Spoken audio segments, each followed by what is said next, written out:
Hey, good evening, everyone. Marty Missouri here. It's after hours on Tuesday, the 29th of August, 2023, with your midweek market snapshot clients. This will come to you linked to an email tomorrow morning. This will be Wednesday morning's message.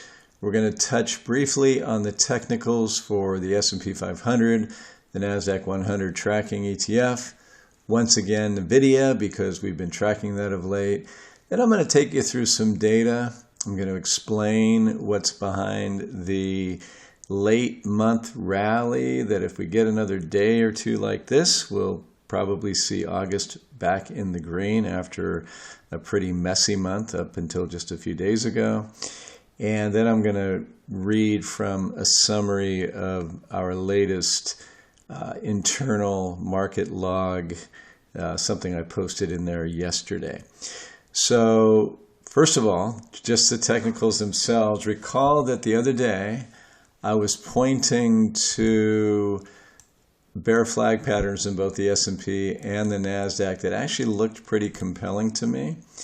And if they were to play out, we would see a continued breakdown lower to about 4,200 to meet the price target of that bear flag. We broke below it. We were back testing it. This morning early looked like that might fail, and then we would resume the downtrend. Instead, the market rallied very hard off of that, and in the process actually recaptured the all-important 20-day moving average as well as the 50-day moving average. This, folks, is unequivocally a bullish bounce today with some momentum. Not a lot of volume early on. I honestly didn't check the volume at the end of the day, but really good breadth. So it was across the board rally, halted right up against this 4,500 resistance right here. And that's going to be interesting to see over the next day or two how the S&P contends with that in the futures.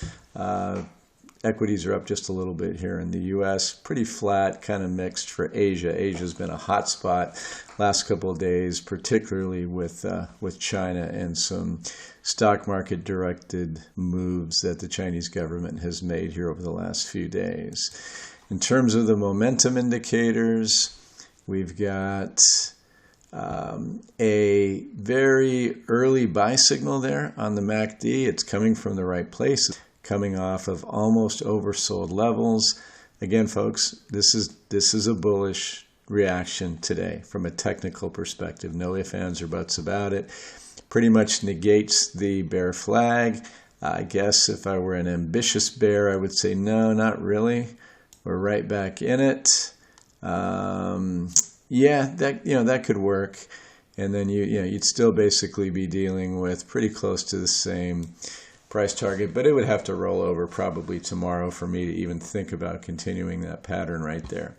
From a retracement perspective, a bear flag tends to retrace about 50% of the decline. In this case, we are just above that, about 62% retracement. We're right on it right there. Bear flag, actually, it was so perfect right here for the bears. 50% retracement right inside that flag, broke down out of it, but now we're back up to a 62% retracement, which is often where counter trend rallies fail. But this is really short-term trend stuff. As for QQQ, the ETF that tracks the NASDAQ 100 index, essentially the same thing from a Fibonacci retracement perspective. We'll just take it from the very top here. Yeah, we're right there at that 62% retracement as well. We'll see. We break down tomorrow. That would be a failed breakout, failed at resistance. That would be as bearish over the next couple of days as this is bullish right here. And again, I'm going to talk to what I think really sparked that rally surprisingly this morning. And then lastly, we won't be looking at NVIDIA forever, but we've been talking about it of late. Remember I said if we get back above this recent all-time high, there's no way the technical damage from a momentum perspective is going to be repaired, not even close. So this would be very bearish. You could even go higher, roll over, And ultimately, it looks like NVIDIA's got a not small ways to go to the downside, technically speaking. So we'll see. Jury's still out. Okay, so what was today all about? Well, let's take a look at the up-to-date chart of the job openings and labor turnover report, which was released this morning. And upon that release, stocks began to rally big time. So as you can see, job openings are really rolling over from incredibly high levels. That would suggest that the labor market is loosening up a bit, right? If the labor market isn't so tight and employers aren't having to compete aggressively for jobs, right? Fewer job openings, that suggests that there may be some alleviation in these wage pressures, could be somewhat disinflationary, right? On top of that, the all-important quits rate is rolling over pretty hard, right? So this is the extent to which people are quitting their jobs. That's a very positive economic indicator when it's going on, and it's going up because people don't quit unless they've got something better in the offing. When that rate goes down, and this is being confirmed by, as recently as today, Conference Board's Consumer Confidence Index, where suddenly the questions that relate to difficulty of finding jobs, those are beginning to score higher in that regard, which means people are beginning to get concerned. And as they get concerned, they maybe go out and spend a little less money. They're not demanding such extreme pay increases, although we're still seeing that. We know the auto workers may be going on strike soon. But nevertheless, these data suggests that things are backing off. This is the year-over-year percent change. You can see that's really been falling over quite rapidly for the job openings number. Okay, so why would the market rally on that? Well, because what it suggests is that the economy is perhaps slowing, and again, that's been our base case for a while now, that it's going to, and it's going to slow maybe more rapidly than the market's discounting. But first and foremost, from a kind of a short-term perspective, is that it reduces the odds that the Fed will raise interest rates. Yesterday, this was pushing 50%, 46, 47% for the November meeting. Now it's down to 36.5. This was 20% or so for the meeting this next month. That's down to 14%. So odds of the Fed raising interest rates dropping, bullish for stocks because of the headwind that higher rates pose for stocks. So here's the flip side of that, and I'm gonna jump over here to our ratio that is part of our economic index, and this is the leading economic indicator to coincident economic indicator ratio. When this is rolling over, leading indicators are underperforming coincident indicators. I'm going back 73 years, and we have never had this ratio this low ever, not even once, without a recession following. Okay, this could be the first, unequivocally. I'm very open to that possibility. Maybe there's idiosyncrasies, there's uniqueness to this particular circumstance that could negate that signal. But folks, I'm here to tell you that if we do see that happen, the very reason the stock market is rallying today, a slowing economy, ultimately becomes what will be responsible for the next leg down. And why should we be concerned about a next leg down? Well, we made this case all the way back to when the markets began to roll over in early 2022. I set a price target for 3,500 on the S&P 500. We literally hit that on October 16th of last year and bounced off of it, and we haven't seen it since. Now, I issued the caveat at the time that this will be where we back up the truck if our recession signal isn't flashing red.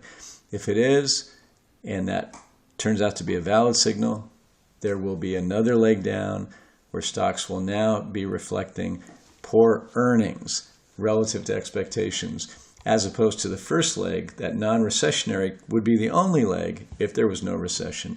Stock prices being revalued consistent with higher interest rates, higher inflation, and so forth. In a recessionary scenario, yes, Inflation comes down, interest rates come down, but corporate earnings come down like a rock, and that sees the stock market follow. Now, what is it about right now that would have me concerned longer term? You will hear over and over again from Wall Street folks and traders that valuation levels are the worst market timing indicators. I could not agree more.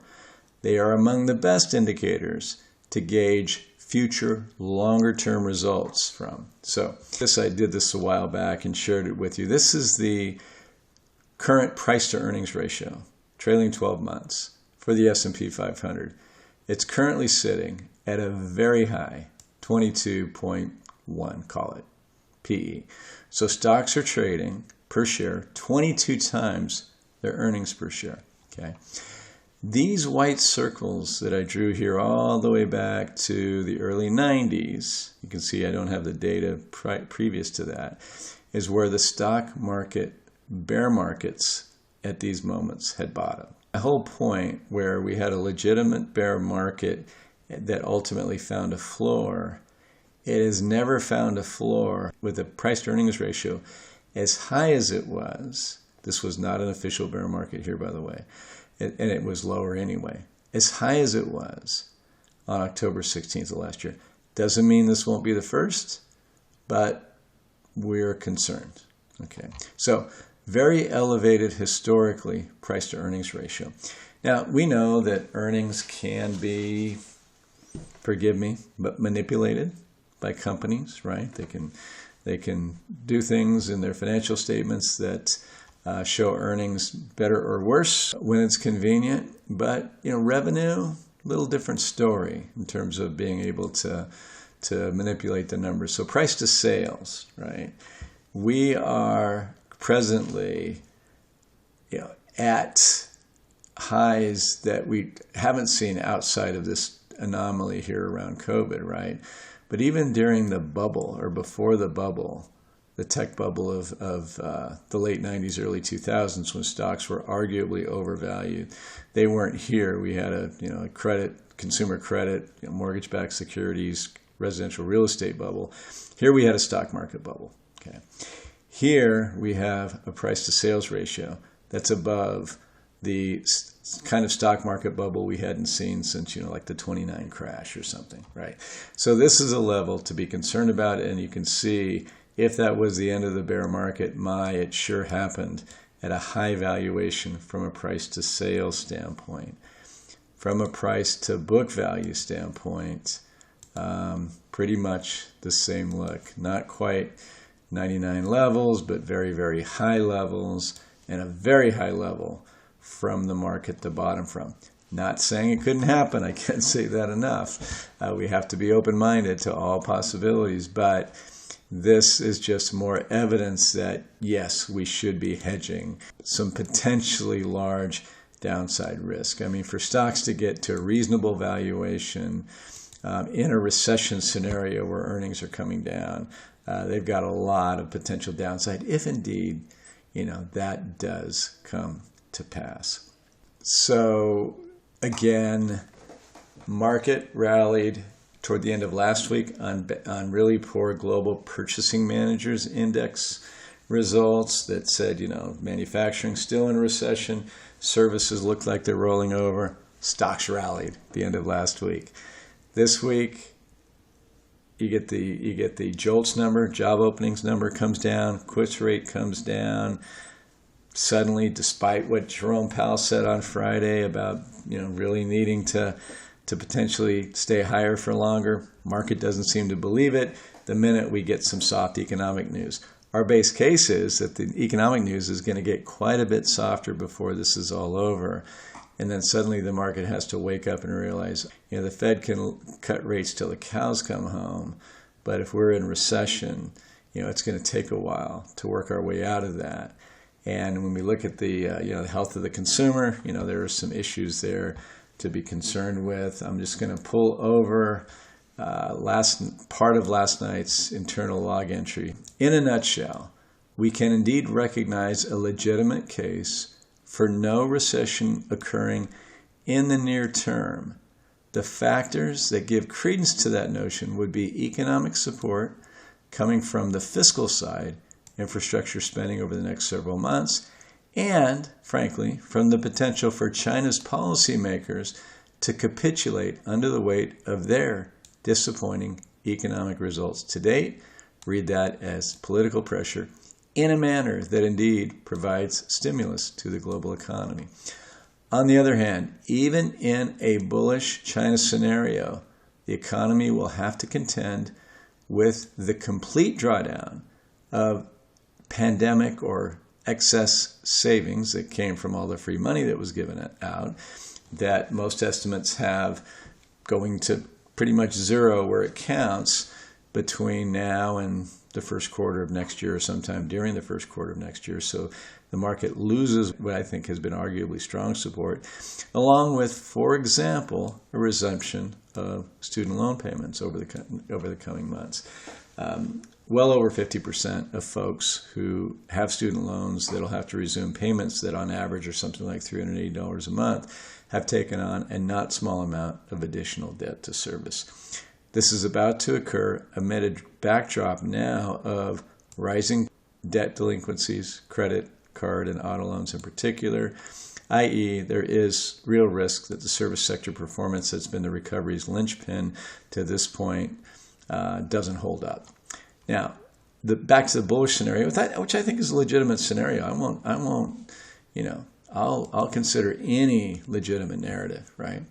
Here's the problem with that, is that in that bullish scenario, an even tougher sell is that should the positive stars essentially align and recession averted, we can assume that inflation ain't going nowhere. It'll remain stubborn, effectively not allowing the Fed to ease off of the tightening pedal, in which case we're back to that typical or that, proverbial, the Fed always tightens till the economy breaks. I didn't load up the chart. If I think about it, I will next time.